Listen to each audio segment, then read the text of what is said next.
नमस्कार, मैं रजनीकांत उपाध्याय एक बार पुनः उपस्थित हूँ कक्षा 7 की पाठ्य पुस्तक सुभाषिका भाग 2 को लेकर। इसमें हम लोग आज के 16वां पाठ शौर्य गीतम, इसका हिंदी अनुवाद और अभ्यास कार्य। तो आइए चलते हैं पाठ की ओर। शौर्य गीतम, सर्वप्रथम हम इसका गान करेंगे।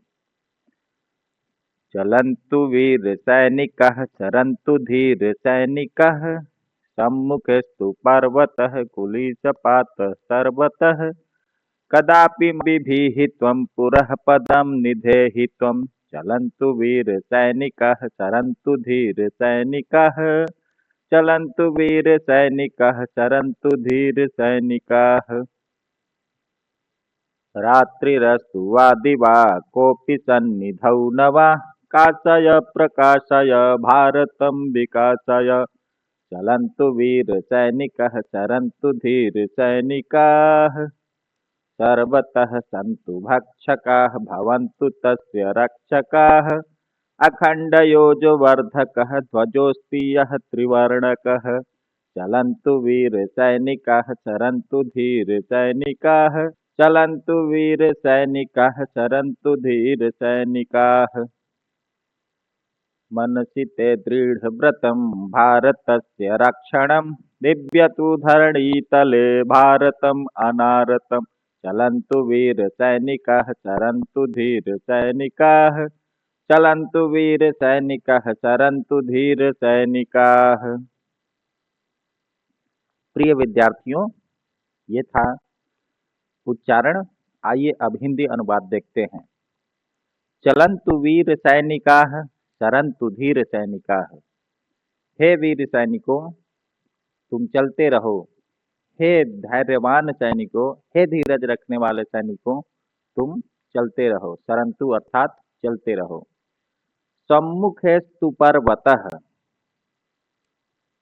अगर पर्वत भी सम्मुख अर्थात सामने रहे, या कुलिशपातः सर्वतः अर्थात चारों ओर, कुलिशपातः बिजली का गिरना, वज्रपात, चारों तरफ वज्रपात हो तो भी तुम चलते रहो। हे वीर सैनिकों, तुम चलते रहो। हे धैर्यवान सैनिकों, तुम चलते रहो। अर्थ इस प्रकार है। हे वीर सैनिकों, चलते रहो। हे धैर्यवान सैनिकों, चलते रहो। आपके सामने चाहे पर्वत हो या चारों ओर वज्रपात हो, हे वीर सैनिकों, चलते रहो। कदापि मा बिभीहि त्वं पुरः पदम निधेहि त्वं। हे भारत के वीर सैनिकों, कदापि कभी भी, माँ नहीं, विभीहि डरो, कभी भी मत डरो तुम, पुरः अर्थात सामने, पदम पैर, निधेहि त्वं तुम कभी भी डरो मत और तुम आगे पैर रखते चलो। चलन्तु वीर सैनिकाः चरन्तु धीर सैनिकाः। हे भारत के वीरों, तुम चलते रहो। हे भारत के धैर्यवान वीरों, तुम चलते रहो।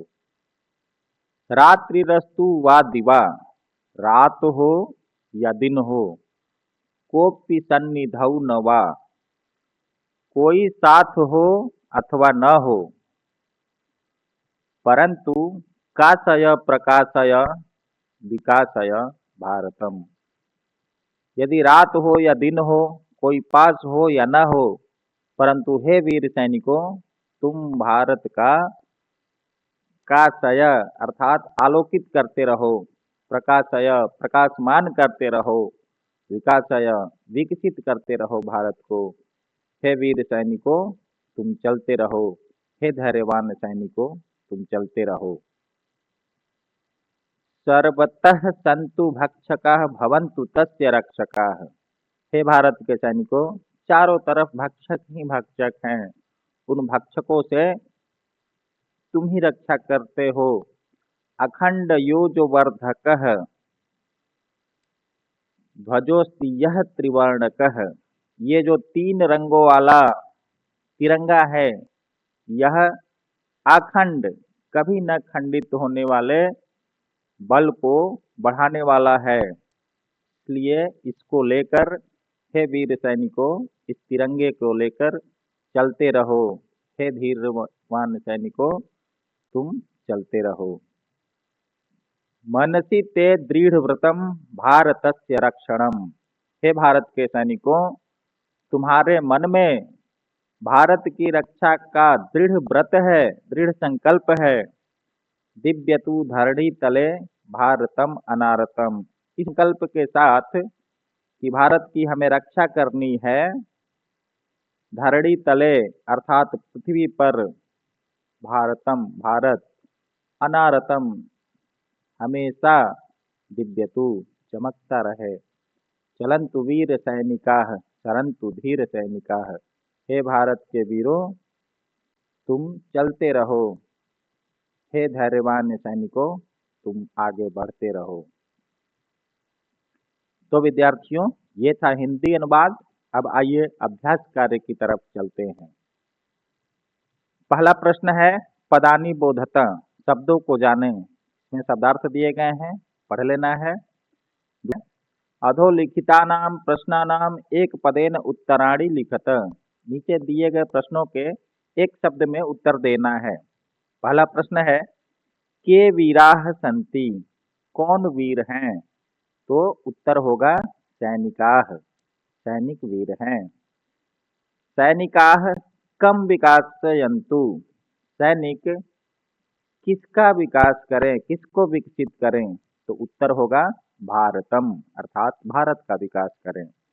कह दिव्यतु, कौन चमकता रहे? तो उत्तर है भारतः, भारत चमकता रहे। कस्मिन् दृढ़ व्रतम भवेत, किसमें दृढ़ संकल्प होना चाहिए, दृढ़ व्रत होना चाहिए? तो उत्तर है मनसि, अर्थात मन में दृढ़ व्रत होना चाहिए। तीसरा प्रश्न है रेखांकितानि पदानि आधृत्य प्रश्न निर्माणम कुरुत। रेखांकित शब्दों के आधार पर प्रश्न निर्माण करना है। सैनिकाः पुरः चलन्तु, सैनिक सामने चलें। तो प्रश्न बनेगा कौन सामने चलें? तो होगा के पुरः चलन्तु और प्रश्नवाचक चिन्ह। दूसरा है त्वं भारतम विकासाय, तुम भारत को विकसित करो। तो प्रश्न बनेगा तुम किसको विकसित करो? त्वं कम विकासाय। अगला है भारतस्य रक्षकाः भवन्तु, भारत के रक्षक हो। प्रश्न बनेगा किसके रक्षक हो? कस्य रक्षकाः भवन्तु।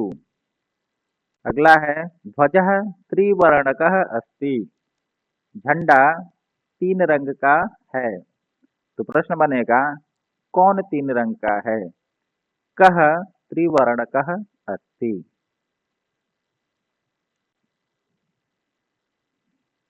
चौथा प्रश्न है पद परिचयम दीयताम, पद का परिचय देना है।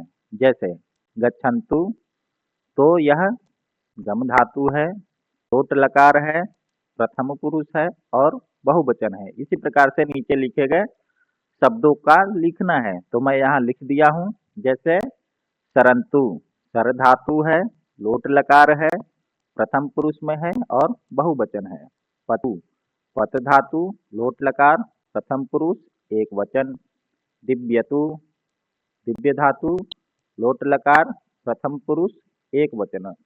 भवन्तु, भू धातु, लोट लकार, प्रथम पुरुष और बहुवचन। पांचवा और अंतिम प्रश्न है अधोलिखितानि पदानि आधृत्य वाक्यानि रचयत। ये दिए गए शब्दों को आधार बना करके वाक्य बनाने हैं।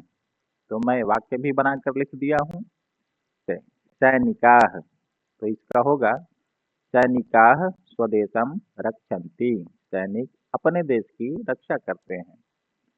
दूसरा कोपी, कोई भी, अत्र कोपी जनः नास्ति, यहाँ कोई भी जन नहीं है। भारतम, अर्थात भारत, मम देशस्य नाम भारतम अस्ति, मेरे देश का नाम भारत है। भक्षकाः, मानवाः अन्नस्य भक्षकाः सन्ति। मानव अन्न के भक्षक हैं। कदापि कभी, कदापि असत्यम न वक्तव्यम, कभी भी असत्य नहीं बोलना चाहिए। ये था आज का पाठ शौर्य गीतम। ये पूर्ण हुआ। वीडियो अच्छा लगे तो लाइक और सब्सक्राइब जरूर करें। पुनः अगले पाठ के साथ मिलेंगे। तब तक के लिए धन्यवाद।